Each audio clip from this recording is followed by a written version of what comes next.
Alcohols में note करिएगा, alcohols are the organic compounds containing hydroxyl group,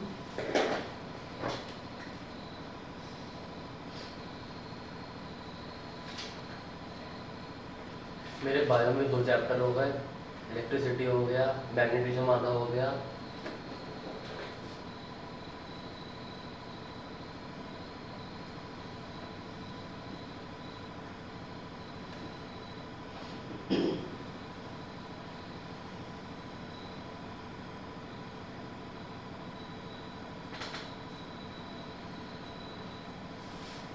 alcohols are the organic compounds containing hydroxyl group,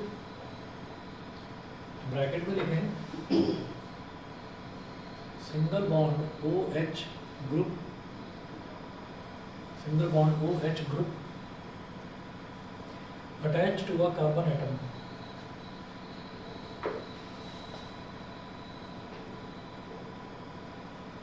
attached to a carbon atom,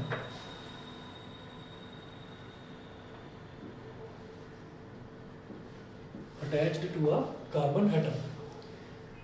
ठीक है, तो यहाँ पर ये होता है कि जनरल फॉर्मूला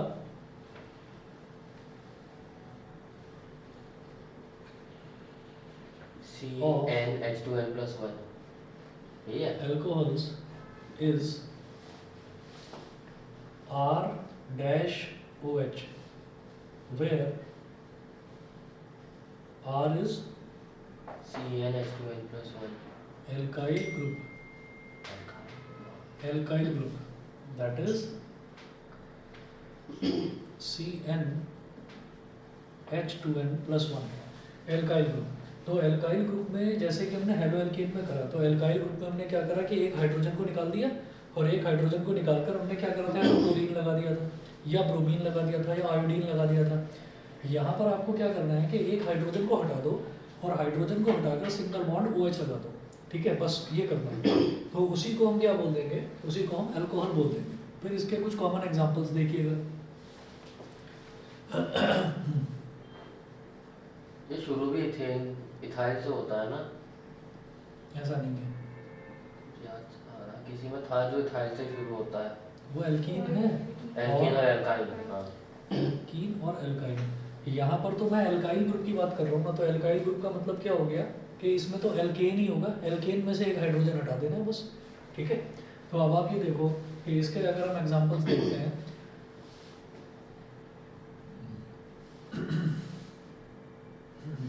तो पहला एग्जांपल आप नोट करें, मीथेनॉल।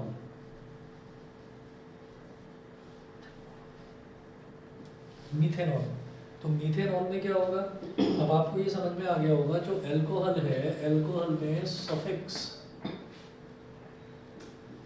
क्या आता है, OL, ओल, ये लास्ट में ओल आ जाएगा। मीथेन है तो मीथेनॉल, मीथेनॉल ये हो जाएगा। तो इसमें हम मीथेनॉल में क्या कहेंगे कि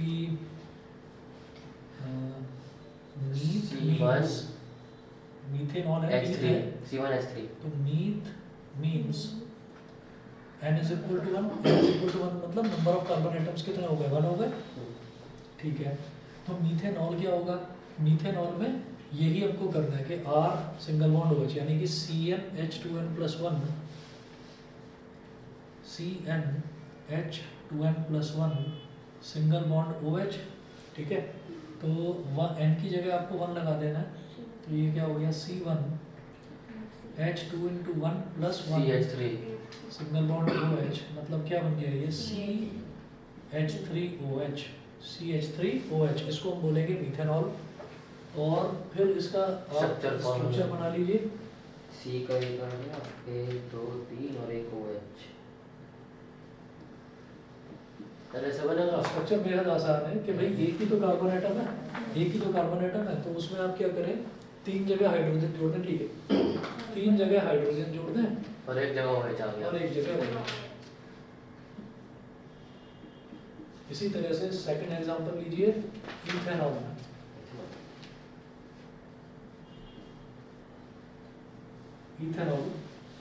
इथेनॉल में लिखिएगा, eth means n is equal to 2, number of carbon atoms कितना हो गया 2, ठीक है। तो ये क्या बन जाएगा, CN H2n+1 single bond means C2H2 into 2 plus 1 single bond OH मतलब C2H5OH। ये क्या बन गया इसका जनरल फॉर्मूला और मॉलिक्यूलर फॉर्मूला। और फिर इसका स्ट्रक्चर देखेंगे,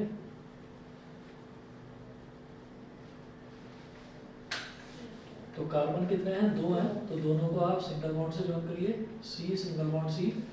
फिर इस वाले कार्बन में एक सिंगल बॉन्ड, एक वैलेंसी इधर सेटिस्फाई हो गई तो 3 वैलेंसी बचती है, 1 2 3, तो एक इधर हाइड्रोजन, एक इधर हाइड्रोजन, एक इधर हाइड्रोजन, ये वाला कार्बन सेटिस्फाई हो गया। ये अब 2 ही कार्बन है, तो दोनों में से किसी एक कार्बन पर हमको OH भी लगाना है, तो मैंने यहाँ पर OH लगा दिया। तो इस कार्बन की एक वैलेंसी इधर सेटिस्फाई और इस कार्बन की एक वैलेंसी इधर सेटिस्फाई, तो कितने बची वैलेंसी, 2, तो इधर एक हाइड्रोजन लगा दिया, इधर एक हाइड्रोजन लगा दिया। हाइड्रोजन काउंट करिए, 1 2 3 4 5, 5 हाइड्रोजन, 2 कार्बन, तो C2H5OH, C2H5OH, ठीक है। हार यहाँ पर है बेटा एल्काइल ग्रुप। एल्काइल ग्रुप क्या होता है, जैसे एल्केन होता है ना, एल्केन का फॉर्मूला होता है CnH2n+2। एल्काइल ग्रुप का फॉर्मूला होता है कि 2n+1, ठीक है, मतलब एक हाइड्रोजन हटा दिया, एक हाइड्रोजन एटम हटा दिया एल्केन में से, ठीक है। इसी तरीके से जैसे ये इथेनॉल हो गया, मिथेनॉल हो गया, इनके बाद में आप थर्ड एग्जांपल देखेंगे प्रोपेनॉल,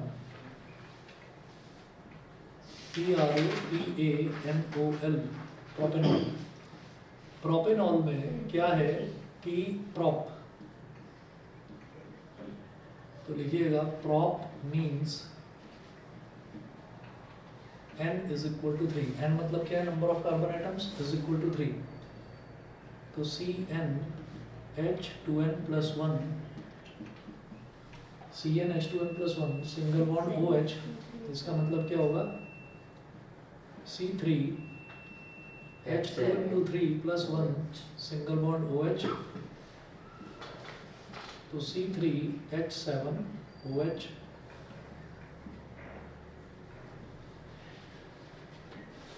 और इसी तरीके से अगर मैं इसका स्ट्रक्चर देखूंगा तो स्ट्रक्चर में क्या हो जाएगा, पहले देखिए कार्बन के यहाँ पर कितने एटम है, 3 एटम है, तीनों को ज्वाइन करिए, carbon single bond carbon single bond carbon, ये हो गया। फिर इस कार्बन की एक वैलेंसी इधर सेटिस्फाई हो गई, तो 3 बचती हैं, 1 2 3, तो एक हाइड्रोजन इधर, एक हाइड्रोजन इधर, एक हाइड्रोजन इधर। इस कार्बन की 2 वैलेंसी सेटिस्फाई हो गई तो 2 बचती हैं, एक हाइड्रोजन इधर, एक हाइड्रोजन इधर। और इस कार्बन में मुझे एक तो OH लगा ही देना है और OH, तो अब 2 वैलेंसी बचती हैं, तो इधर भी एक H और इधर भी एक H। हाइड्रोजन कितने हो गए, 1 2 3 4 5 6 7, तो हाइड्रोजन 7, कार्बन 1 2 3, 3 कार्बन और OH, C3H7OH। तो इस तरीके से स्ट्रक्चर बन गया प्रोपेनॉल का। तो इसी तरह से अगर चाहो तो ब्यूटेनॉल, पेंटेनॉल, हेक्सेनॉल, हेप्टेनॉल, ये सब आप बना सकते हैं। इसके बाद देखिएगा, ये अल्कोहल्स था। अल्कोहल्स तो जो हमने होमोलॉगस सीरीज देखी, तो पहला हमने देखा क्या, इसमें हेलो एल्केन्स। हेलो एल्केन्स देखने के बाद में फिर हमने देखा अल्कोहल्स। अब अल्कोहल्स के बाद अगली कैटेगरी एल्डिहाइड्स। तो नेक्स्ट आप टॉपिक लिखें एल्डिहाइड्स। उसमें CH जो आता है ना जी, एल्डिहाइड्स। एल्डिहाइड्स में जैसे यहाँ पर अल्कोहल में सफिक्स क्या था, ओल था, तो इसमें सफिक्स क्या होगा, इसमें सफिक्स होगा अल, AL, Al.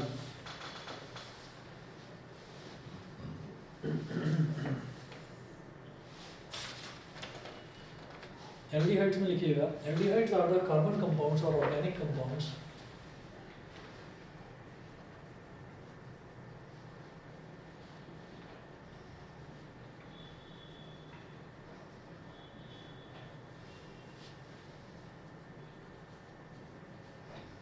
aldehydes are the carbon compounds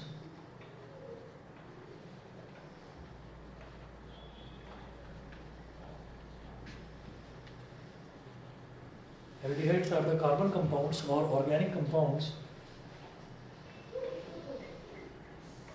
containing an aldehyde group containing an aldehyde group aldehyde group में आप क्या करें, ब्रैकेट में करके लिख दीजिए CHO ग्रुप। जैसे अल्कोहल ग्रुप जो है, अल्कोहल ग्रुप को हाइड्रोक्सिल ग्रुप बोल देते हैं, सिंगल बॉन्ड OH ग्रुप, ऐसे ये है single bond CHO group containing an aldehyde group attached to a carbon atom attached to a carbon atom attached to a carbon atom।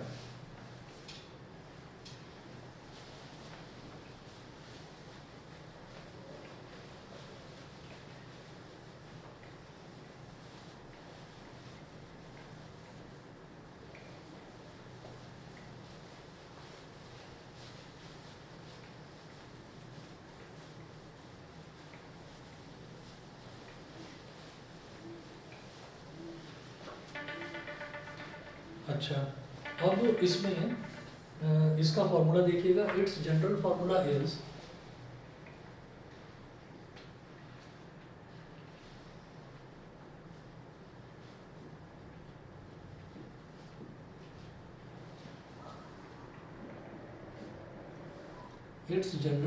Is R single bond CHO, ये हो गया, where R is an alkyl group that is CnH2n+1। Alkyl group का ये formula होता है CnH2n+1, ये हो गया। उसके बाद देखिएगा where R is an alkyl group, उसके बाद हम ये कहेंगे also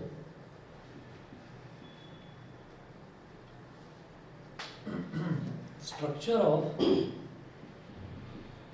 CHO group is, CHO group का स्ट्रक्चर क्या होता है वो देखिएगा,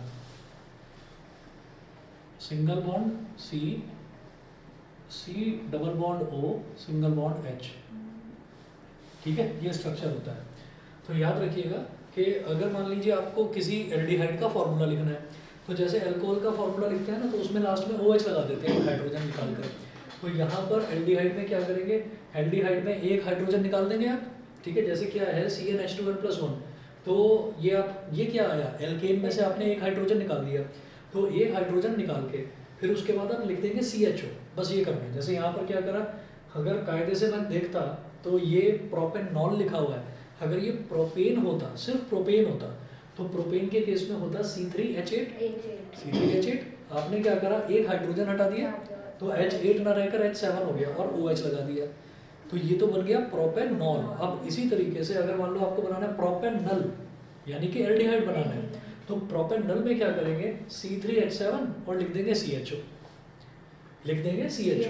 अब वो जो CHO आप लिखेंगे, वो CHO जब उसका स्ट्रक्चर बनाएंगे तो उस CHO को ऐसे लिखा जाएगा C double bond O single bond H, ठीक है। लेकिन एक इसमें थोड़ी सी चीज है जो हमको ध्यान रखनी है, वो देखिएगा क्या, पहले इसके एग्जांपल्स देखते हैं, लिखिएगा सम कॉमन एग्जांपल्स।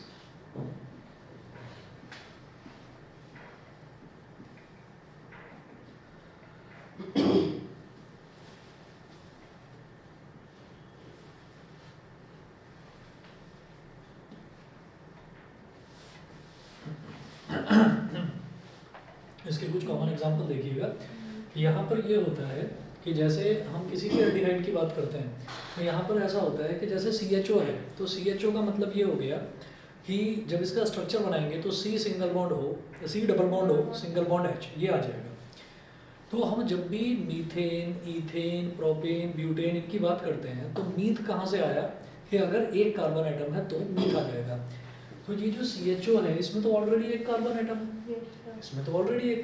है, और हम किसकी बात कर रहे हैं, ये जितनी भी कैटेगरीज हैं, चाहे अल्कोहल हो, चाहे हेलो एल्केन हो, चाहे एल्डिहाइड हो, ये सारी की सारी जो कैटेगरीज हैं ये किसकी हैं? हाइड्रोकार्बन्स की। हम हाइड्रोकार्बन्स ही तो पढ़ रहे हैं, ठीक। तो इसका मतलब क्या है,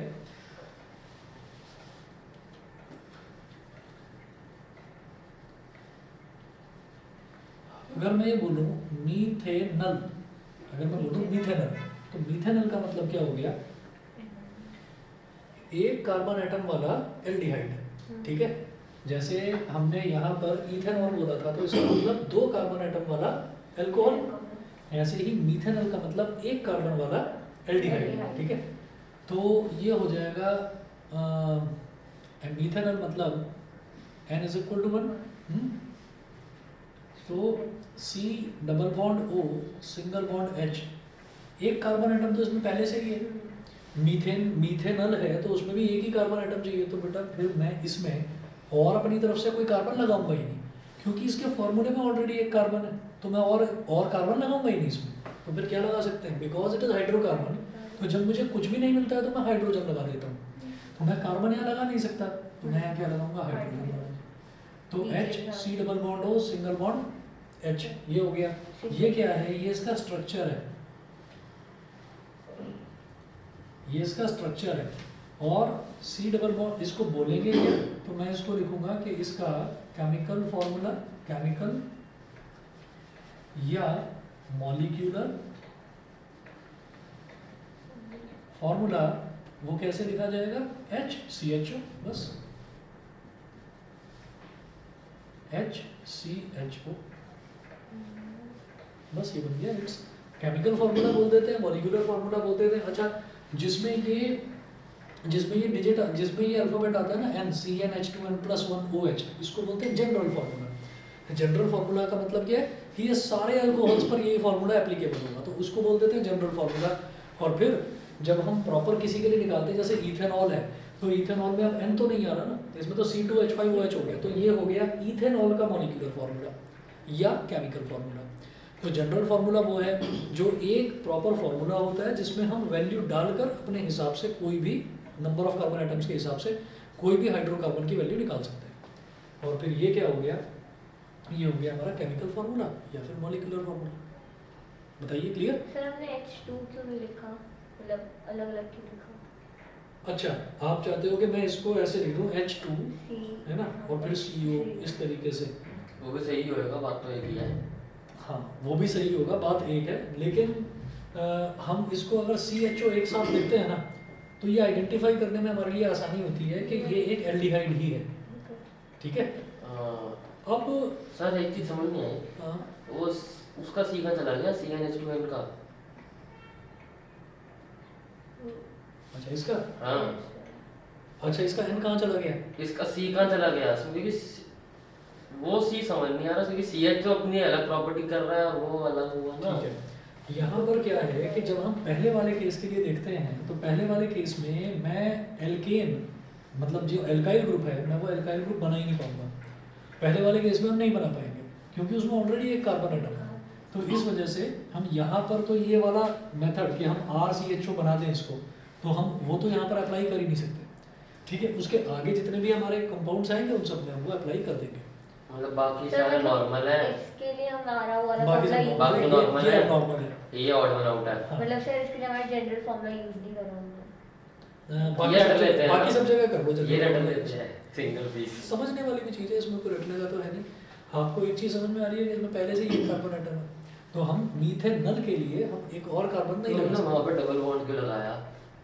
डबल बॉन्ड क्यों लगाया? क्योंकि ऑक्सीजन की वैलेंसी 2 होती है ना, तो इसलिए डबल बॉन्ड ही तो आएगा। हाइड्रोजन की वैलेंसी 1 होती है, तो सिंगल बॉन्ड आएगा, ठीक है। और हमने अब तक क्या क्या लगाया है? हेलो एल्केन्स में क्लोरीन लगाया, ब्रोमीन लगाया, आयोडीन लगाया, तीनों की वैलेंसी 1 है, इसलिए सिंगल बॉन्ड।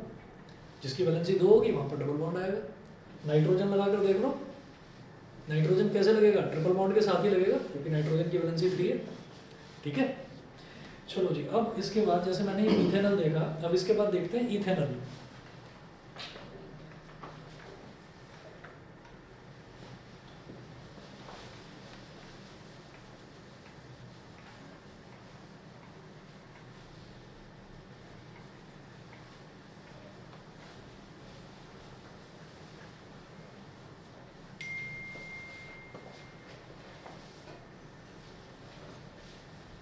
यहाँ लिखे हैं इट्स सर आपने वोट डाल दिया? हाँ डाल दिया सुबह 7:30 बजे। 7 बजे वो वोटिंग बूथ खुला था, फिर मैंने कहा यहाँ कभी झाड़ू वाड़ू लगे सफाई वगैरह इतनी सुबह जाना ठीक नहीं है, 7:30 बजे डाल दिया। इट्स कॉमन नेम सर वो भी सुबह ही थी। हाँ इतनी सुबह ही होती है 7:30 भी। अरे पता है क्या हो रहा था, इतना भयंकर कोहरा हो रखा था, कुछ दिखाई नहीं दे रहा था। सर मैं दिल्ली में घर था, से निकलने का बहुत बड़ी मुश्किल था। गर्मी थी। सुबह 7:30 बजे। हाँ ये नालायक झूठ बोल रहा है, ये अरे 12 बजे से पहले सो के नहीं उठता, कह रहा 7:30 बजे गर्मी थी। मैं 9 बजे उठ गया था आज। सपना देखा। 12 बजे यहाँ पे लगता है उठता हूँ केसेस ना। बढ़ जाएंगे कोरोना के। क्या? किसी का इलेक्शन हो गए अब तो केसेस बढ़ेंगे अरे नहीं, ऐसा उससे क्या लेना देना है, कि वो सब भगवान करे। उससे क्या लेना देना, मेरी सब बात मास्क सच लगाकर आ होता है। रहे हैं, सब मास्क लगाकर आ रहे हैं, वो तो वायरस का पीक होता है, ये वायरस नहीं इस टाइम सर, इलेक्शन की वजह से सर वो cases नहीं पीक पे दिखाता चला गया ना। और नीचे आ चुका है वायरस ऐसा वहाँ पे भी सब। होता है, इलेक्शन की वजह से केसेस नहीं दिखाता है। नहीं नहीं नहीं नहीं ये नहीं। अच्छा, वो पिछली बार जब वेस्ट हाँ। बंगाल में हुए थे ना, तो वेस्ट बंगाल में ये जो एक्सपर्ट्स थे वो प्रेडिक्ट ही नहीं कर पाए थे, वो प्रेडिक्ट ही नहीं कर पाए थे कि इतना बुरा हाल भी हो सकता है, ये भी हो सकता है। हम लोग ओवर कॉन्फिडेंस में मरे जा रहे थे, हम तो हमें कुछ नहीं होगा, हम इंडियंस की तो इम्यूनिटी बहुत बढ़िया है। अरे कई तो जो रैलियों में नेता लोग गए थे, कई तो नेता लोगों की डेथ हो गई, और कई वीडियोस भी आए थे। कोई एक मोटा सा नेता था बरेली का, तो पता नहीं आप लोगों ने देखा है नहीं देखा, बीजेपी का नेता था बरेली का, बड़ा मोटा सा, वो ऐसे ऐसे चल रहा था पेट निकाल के आगे को, तो उसको वहाँ पर जो सिक्योरिटी गार्ड था उसने रोका कि आप विदाउट मास्क कैसे जा रहे हैं, कहता कोरोना सब खत्म हो गया, भागो यहाँ से, है ना, और ये कहकर चल दिया आगे, है ना। और कुछ दिन बाद की बात है, 10 या 12 दिन बाद ही उसको भी कोरोना की चपेट में आ गया वो, और फिर ऑक्सीजन की कमी से, क्योंकि हम लोग प्रेडिक्ट ही नहीं कर पाए थे कि ऐसा भी हो सकता है और ऑक्सीजन की इतनी कमी आ सकती है, तो उसमें सर टाइम एक बात पर ऑक्सीजन न मिलने से सब इस बार ओमिक्रॉन में क्या हुआ है, 3 लाख लोग अरे खांसी जुकाम में चल जाएगा, हाँ। 5 लाख नॉर्मल बुखार आ गया, वो 5 लाख आ गया कि टमाटर टेस्ट हुआ तो पॉजिटिव आ मुझे गया। ऐसा लगता है कि मेरी फैमिली में भी हम सबको खांसी जुकाम हुआ था, बुखार तो मुझे नहीं हुआ, पापा को बुखार हुआ था, बाकी किसी को जुकाम बुखार हुआ ना, बस हो गया, सबको हुआ। निपट गए आप। तो हमने पूछा, निपट गए हम, निपट गए हो। मुझे भी यही हुआ था ना, मुझे कोविड और रिपोर्ट तुम भी निपट गए। मैं निपट चुका हूं, मैं मास्क क्यों नहीं पहनता, निपटने का मतलब क्या होता है? मतलब कोविड हो के टेंशन फ्री हो चुके हो। अच्छा, निपटने का मतलब होता है फिनिश। अच्छा हिंदी खराब है ना इसकी, कुछ भी बोलता है। तो हमने भी पूछा ना डॉक्टर से, तो डॉक्टर ने यही कहा जो तुम कह रहे हो कि टेस्ट कराओगे या नहीं कराओगे, दवा क्या कराओगे, है ना, देखो अपनी पसंद। और मैंने कल 4-5 गिलास कोल्ड ड्रिंक पी ली थी। अच्छा, वैसे तुम खांसते तो हमेशा ही रहते हो, तो मैं रोज पीता हूँ ना। तो इस वजह से खांसते हो हाँ ये दिक्कत सर है। आइसक्रीम खाते खाते आ रहा था कुछ दिनों में। अभी भी? भाई ये वोकल कॉर्ड जो है ना, ये खराब हो जाएगी। सही है, एलर्जिक है, 2 दिन नहीं खाऊंगा ठीक होगा, जिस दिन खा लूंगा खांसी हो हाँ, जाएगी। तो तभी तो कह रहा हूँ खाना छोड़ दो। कई बार ऐसा हो जाता है ना कि किसी चीज़ पर एक ही जैसी चीज़ आप लगातार डालते जा रहे हो, डालते जा रहे हो, तो रिपेयर मैकेनिज्म पता चला खराब हो गया बॉडी का। सर अभी 10 मिनट बाद में ठीक होऊंगा। मुझे कुछ नहीं होगा। बहुत जल्दी। चलिए जी, तो इसका जो कॉमन नेम है उसको हम बोल देते हैं फॉर्मल्डिहाइड, इसको फॉर्मल्डिहाइड बोल देते हैं।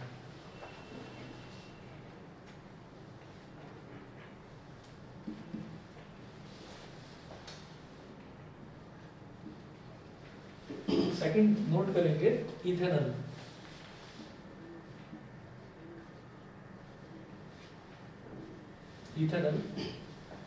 इथेनॉल में क्या है,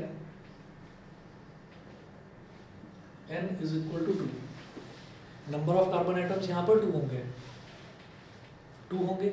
अच्छा, एक सी है, एक एक सी तो पहले से ही है, तो इसका मतलब जो एल्काइल ग्रुप है उसमें मुझे N को 1 लेना है, उसमें मुझे N को 1 लेना है। तो हम यहाँ पर कहेंगे सिंस सक्सेसर प्रीडिसेसर वाला काम है इसमें। N aldehyde already, since an aldehyde already contains a carbon atom, since an aldehyde already contains a carbon atom, so we need only one more carbon atom,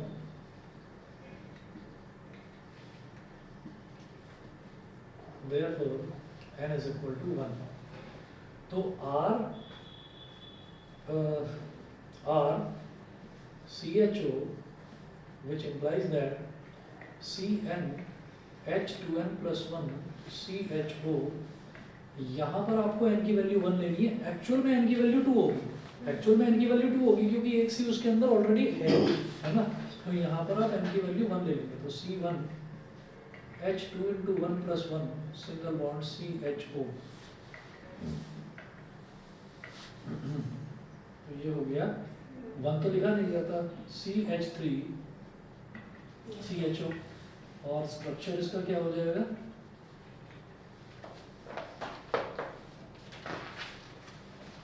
C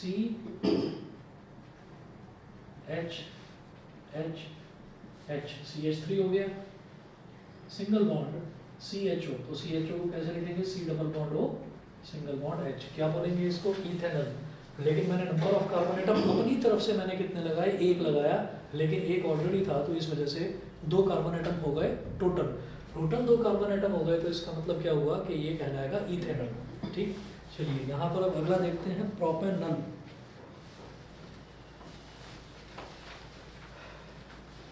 और aldehyde और alcohol का जब भी naming का कोई question paper में आता है, तो अगर आपकी हैंडराइटिंग थोड़ी सी अजीब है तो ध्यान से अल और ओल इसमें ध्यान रखना। कई बार ना कई बच्चों का ए और ओ एक जैसा ही लगता है, तो उस चीज़ में ध्यान रखना कि गड़बड़ ना हो जाए। अब वो हमारी गलती थोड़ी, टीचर की आपको गलती है।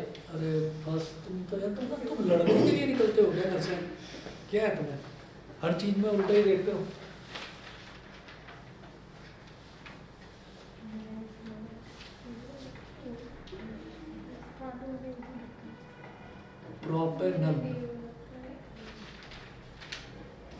प्रोपेनॉल में टोटली अगर देखा जाए तो n is equal to 3, n is equal to 3, हम लेंगे n so equal to 2। हाँ, so in alkyl group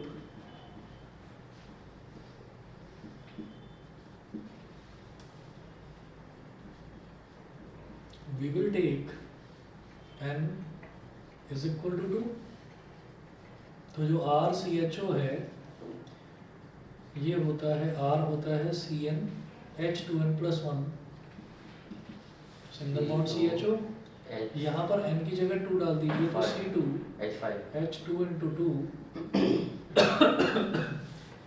plus 1 single bond CHO, तो ये हो गया C2 H5 CHO। ठीक है, आप इसका स्ट्रक्चर देख लीजिए।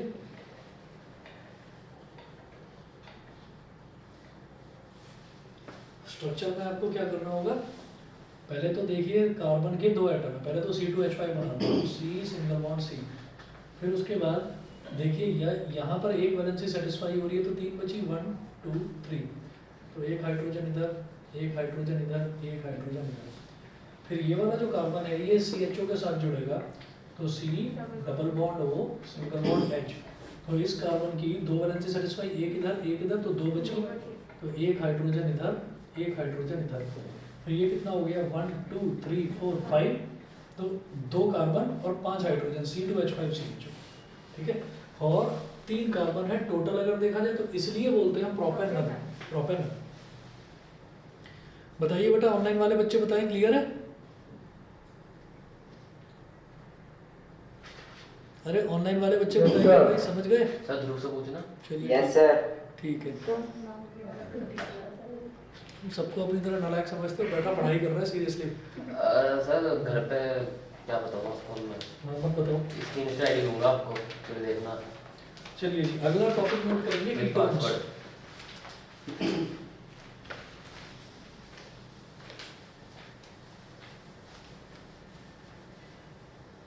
अब है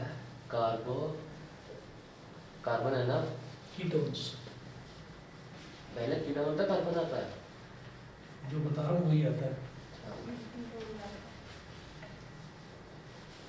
ये ओइक क्या ओइक,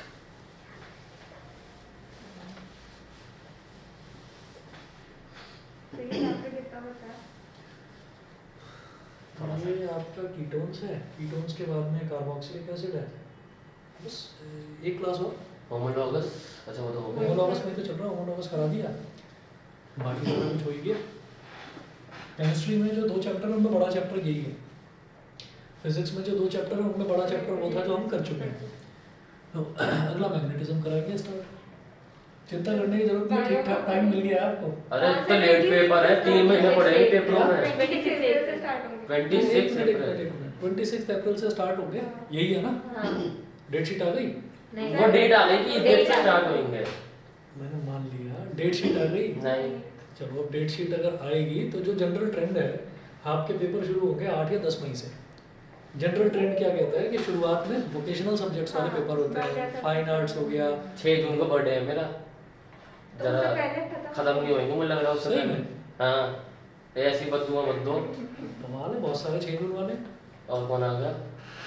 मेरे ताऊ जी के बेटे हैं, हम साथ साथ ही पले बड़े हैं, उनका भी चेंज मेरी डेट ऑफ बर्थ पता है आपको? सोचो क्या होगी। 666 6 जून 2006। बढ़िया डेट ऑफ बर्थ। अब बहुत और भी अच्छी कहानी है। तो 6 जून उनका है, मेरी जो वाइफ है मेरी वाइफ का भी 6 जून है ना? और मेरी जो साली है मेरी साली का भी 6 जून है। तो इतने सारे 6 जून, और इस नालायक का भी 6 जून। सर मैं तो एक्सटेंशन में देखूंगा ही नहीं, पेपरों को मैं भाग दूंगा। चलो ठीक है, तो 6 जून पर तो आ जाना है, आपको यहाँ पर भी पार्टी होगी। मैं कह रहा हूँ मेरे घर आ जाए ना, 15-20 लोग और होंगे डबल पार्टी। मेरे दोस्तों में जरा। चलिए जी ठीक है, नोट करिएगा कीटोन्स तो 6 दिन तक खत्म हो जाएंगे। देखिए मैं आपको ये बताता हूँ कि जो जनरल ट्रेंड है, इस बार ये कुछ और कर दे तो मैं कह नहीं सकता, लेकिन जो जनरल ट्रेंड है वो ये होता है कि पहला एग्जाम होता है हमेशा इंग्लिश का, ठीक है? तो जो इस बार जनरल, एसएसटी हुआ था पहला। आईटी हुआ। हाँ हाँ वो तो आपका टर्म 1 में हुआ ना। तो अब जो ऑफलाइन मोड में एग्जाम्स हो रहे हैं उसमें पहला एग्जाम वो इंग्लिश का कराते हैं जनरली। अब बाकी मुझे पता नहीं, हो सकता है इस बार चेंज हो जाए।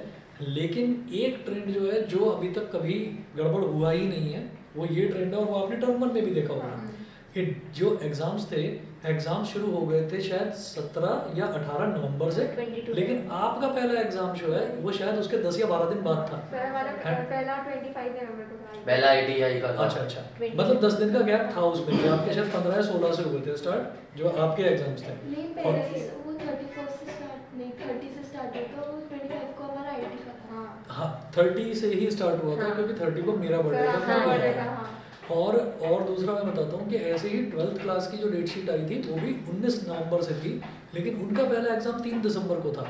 तो 10 दिन का गैप उधर भी मिलता है। हालांकि आप ये सोचकर चलो कि 26 अप्रैल से ही है पेपर, तो अगर मैं आज देखूँ तो आज 10 फरवरी है ना? तो आपके पास 10 मार्च 10 अप्रैल, आप मोटा मोटा मानकर चलो 2-2.5 महीने। 2 महीने, ढाई भी मत करो, आप मानो कि मुझे 2 महीने में ही सब कुछ तैयार करना है। उसके बाद जो भी आपको टाइम मिलेगा वो तो बोनस पीरियड है, वो तो रिवीजन के लिए आपको टाइम मिल जाएगा, ठीक है? और पता चलो तो- कि प्रो में कौन आ जाए। प्रोमेगा ये उल्टी सीधी बातें मत करा करो, अब तो वैसे ही परेशान हो चुके हैं इस कोरोना से, ये दोबारा कुछ आना ही नहीं चाहिए बस। अब जो हो गया हो गया। बस पेपर अगर ये आ गया ना, मैं वैसे ही बता रहा हूँ, ये तो तुम मजाक में भी कह रहे हो या सीरियसली भी कह रहे हो, अगर ये आ गया तो आप अपने जो सीनियर्स हैं उनसे पूछ लेना, 11th भी बर्बाद और 12th भी बर्बाद। 11th जिनकी बर्बाद है वो 12th में भी परेशान है, क्योंकि 11th में कोरोना की वजह से सिलेबस बहुत काट दिया गया। वो सिलेबस जो है उससे रिलेटेड 12th में आता है, 12th में काफ़ी सिलेबस काट दिया गया, उससे रिलेटेड आईआईटी के एग्जाम में आता है, तो बच्चे परेशान ही परेशान हैं। तो ये तो मेरे हिसाब से दोबारा आना नहीं चाहिए। 10th खत्म हो जाएगा। हाँ 10th हो जाए 10th हो जाए 11th को खुल जाए, हम ये कह रहे हैं। 10th तो हो ही जाएगी आपकी, अब सिलेबस इतना कम है, आराम से कर लोगे। चलिए कीटोन्स का लिखेंगे। इसमें ना सबसे पहले यहाँ पर ये लिख लीजिए कि इसमें सफिक्स क्या होता है। की ओन्स, ओन, इसको वन मत बोलना, इसको ओन बोलना, हाँ इसको ओन बोलना।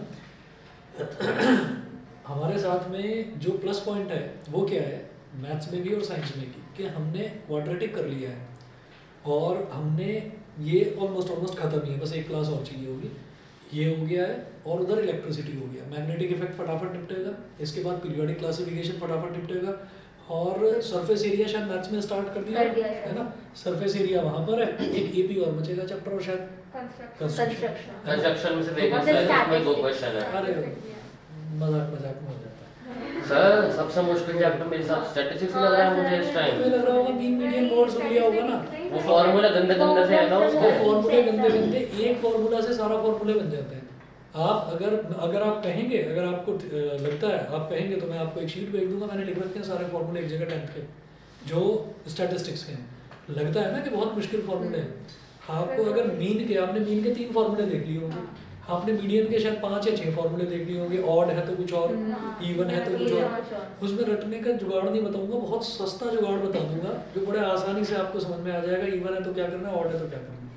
तो ये फालतू की बात है, स्टैटिस्टिक्स मजाक मजाक में हो जाएगा सही में। सर वो इजी है statistics। और फार्मूला, अच्छा एक बात बताओ, अगर आपने फार्मूला आपको याद हो गया फिर क्या है स्टैटिस्टिक्स में, वैल्यू तो डालनी है, फिर तो कुछ भी नहीं है, टेबल बनी हुई आती है, फ्रीक्वेंसी आपको दिखाई दे जाएगी। भाई बच्चों की अगर वेट दे रखे हैं लाइन से तो वो फ्रीक्वेंसी है, बच्चों के अगर लाइन से आपको ये दे रखा है कि ये इनके हाइट दे रखी है वो फ्रीक्वेंसी है।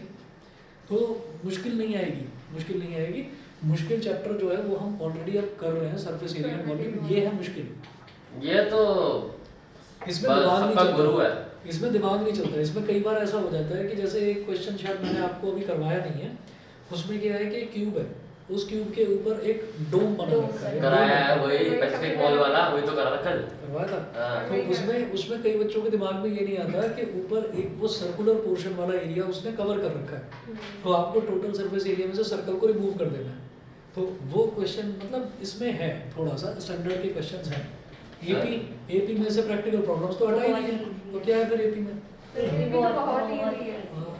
ऐसी ट्रिग्नोमेट्री, नाम क्या ट्रिग्नोमेट्री है? वो तो इजी लग रहा अरे ऊपर है। tan थीटा लगाना है आपको, राइट ट्रायंगल बनाओ, tan थीटा लगाओ, तो मजे से हो जाना है। इस बार सिलेबस मुश्किल नहीं है, टाइम भी मिल गया, टाइम भी मिल गया। और अच्छी चीज ये है कि सर्दियां अब कम हो रही हैं। सर टाइम तो मिल गया है। सर लेकिन जो घर वाले दिमाग खाते हैं ना कि पढ़ नहीं ना, ये कौन बोलेगा क्या पढ़े। भाई अगर कोई बंदा, ये बात बताओ, अगर कोई बंदा दोपहर में 2 बजे घर से निकल गया और रात में 8:30 बजे वो भी फोन करने पर वापस आता हो, तो वो तो घर वाले तो डांटे नहीं ना। सर 2 बजे कौन निकलता है? तभी तो निकलता हूँ मैं, 2 बजे निकलता, 8 बजे आता हूँ, 3:30। चलो बीच में 1 घंटा पढ़ने के लिए घर जाता हूँ। हाँ चलो, तो वो थोड़ा सा कर देता है बीच बीच में, कभी कभी ऐसा। साइंस में ठीक है, सोशल साइंस हार्ड है। हाँ सोशल साइंस बहुत लेंदी है। मेरे पास सोशल साइंस है ही। देखो सोशल साइंस का मैं कह नहीं सकता कि उसमें क्या है सिलेबस, लेकिन मैथ साइंस में घबराने वाला नहीं है। ये मत लेंदी है काफी। सोशल साइंस और बायो की तो बात ही नहीं करी। बायो में अगर आप देखें तो जो लाइफ प्रोसेस है वही एक खतरनाक चैप्टर था, जिसने जितना खून पीना था वो पी लिया, ठीक है। अब जो आगे चैप्टर है वो खून पीना आज है। एनवायरनमेंट बहुत इजी है। आगे मजेदार। अच्छा हेरिडिटी करा है किसी ने? हाँ? हेरिडिटी वाला चैप्टर करा है? नहीं आज शुरू करूंगा, रीडिंग करिए। आज करूंगा करा? शुरू। तो उसमें वो वाला पोर्शन करा है आपने, ये क्या कहते हैं, आज शुरू करूंगा। हाँ first first generation, second generation, ये वाला करा है? तो तरीका आसान लग रहा है, मुश्किल लग रहा है, वो समझ में आ रहा है? सर इजी है। इजी है, चलो तो ठीक है, इजी तरीके से ही बताया होगा।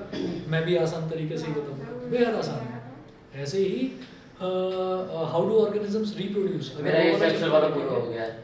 हाँ तो उसमें मैं आपको बताता हूँ कि उसमें जैसे हस्बैंड है, वाइफ है, और तो जो उनकी जो ऑफस्प्रिंग्स हैं, तो उनको देखकर हस्बैंड वाइफ के ब्लड ग्रुप्स का अंदाजा लगाकर आप ये बता सकते हो कि बच्चे का ब्लड ग्रुप क्या होगा, ये हम बता सकते हैं, है ना। तो वो मुझे बड़ा इंटरेस्टिंग लगता है। ऐसे ही सेक्स डिटर्मिनेशन, वो बड़ा आसान है, वो भी बड़ा इंटरेस्टिंग है। तो काफ़ी जो है ना इसमें जो बायोलॉजी है इस बार, वो वाला नहीं है कि हार्ट में वहीं किधर पर आयोटा है और ये मतलब वो वाले फंडे उसमें है नहीं। इसमें क्या है कि इसमें काफ़ी चीज़ें लॉजिकल है, तो दिमाग में आप ऐसे बिठा कर भी जा सकते हो, रट्टा नहीं मारना पड़ेगा। तो इस बार का सिलेबस मुश्किल नहीं है। नोट करेंगे ketones are the carbon compounds और ऑर्गेनिक कंपाउंड्स।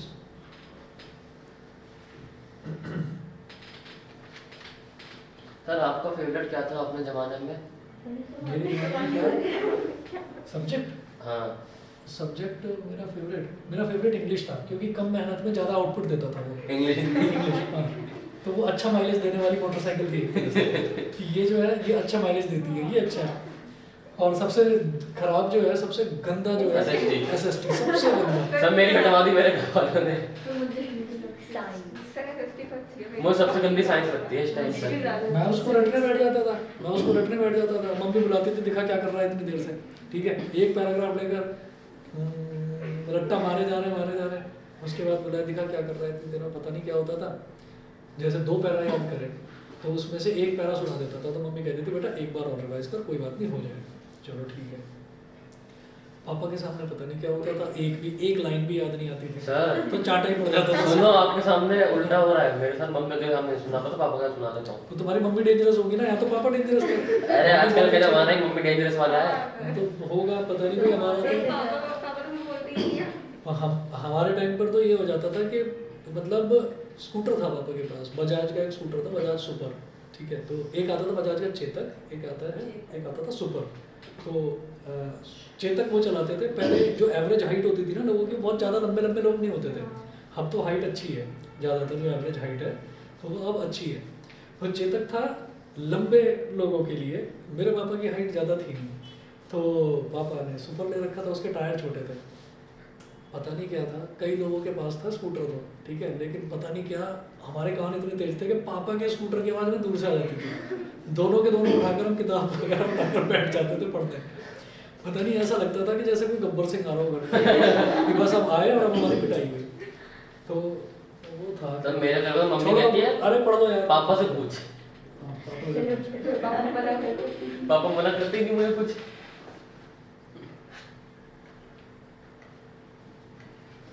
यहाँ तो अब हमारे पापा बहुत ठीक हो गए, पहले तो बड़े डेंजरस थे। मम्मी बचाती थी हमको पिटाई से। हमारा बेटा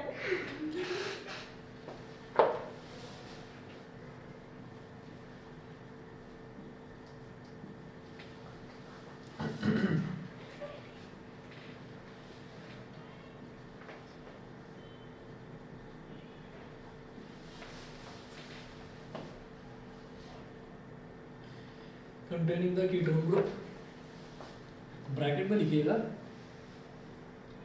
single bond CO single bond group, single bond CO single bond group. अब इसका जो जनरल फार्मूला होता है वो क्या है? इट्स जनरल फार्मूला इज, इसके आजू बाजू CN आ जाएगा, CnH2n+1। General formula is R single bond C double bond O single bond R dash, R CO R dash, where R and R dash, where R and R dash are same, where R and R dash are same or different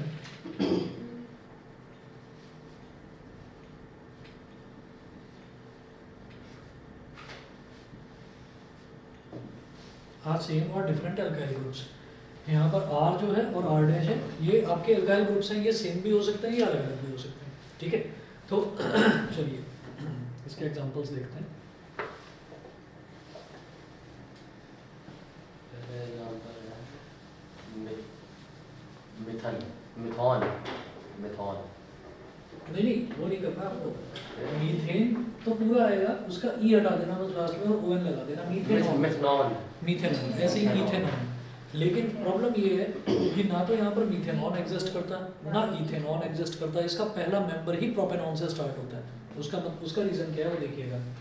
देखो ऐसा है कि इसका जो general structure है, मैं पहले आपको ना समझा देता हूँ कि इधर बीच में आएगा C डबल बॉन्ड O, ठीक है, और इधर एक एल्काइल ग्रुप और इधर एक एल्काइल ग्रुप, ठीक है।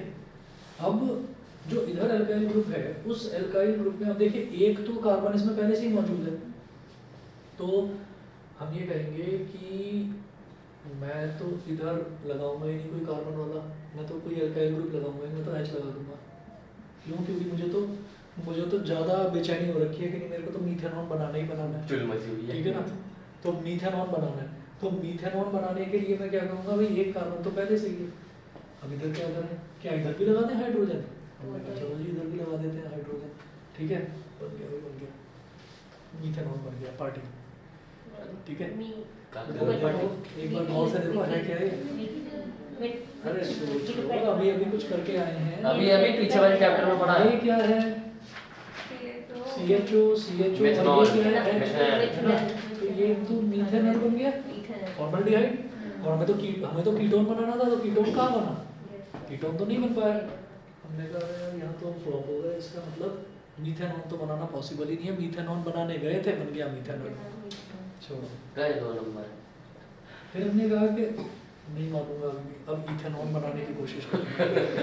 तो क्या करा, C डबल बॉन्ड O और इधर सिंगल बॉन्ड है। अब मैंने कहा कि अच्छा चलो यहाँ पर तो H लगा देते हैं और इधर एक काम करते हैं, इधर एक कार्बन लगा देते हैं H H H।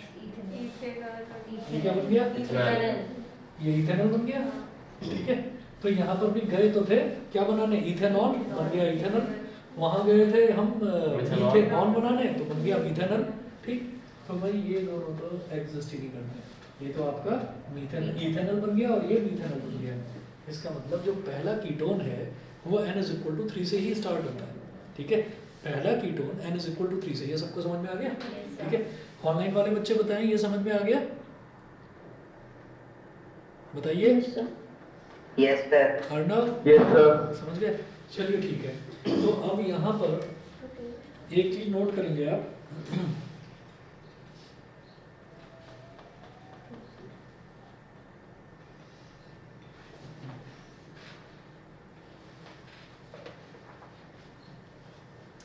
A ketone group always occurs in the middle of a carbon chain. अब यहाँ ना स्टार बना के लिखना, जो मैं आपके अगले 2-3 पॉइंट्स लिखवा रहा हूँ ये इंपॉर्टेंट है, इसमें लिखिएगा a ketone group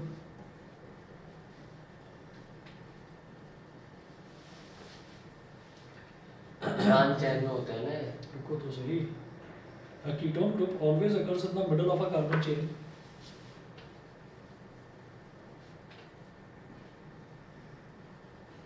Always occurs in the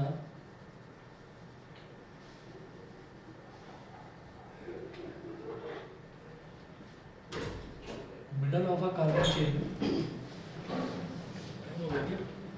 good afternoon sir. Good afternoon. Namaste. In the middle of a carbon chain. Good evening sir. Good evening. Good evening. So a ketone must contain at least 3 carbon atoms in its molecule.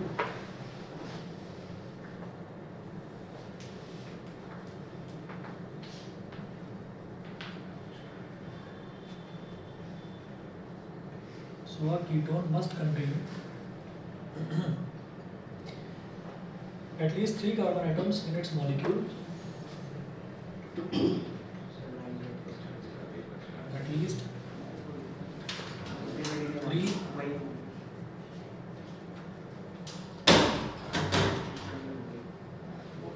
carbon atoms in its molecule.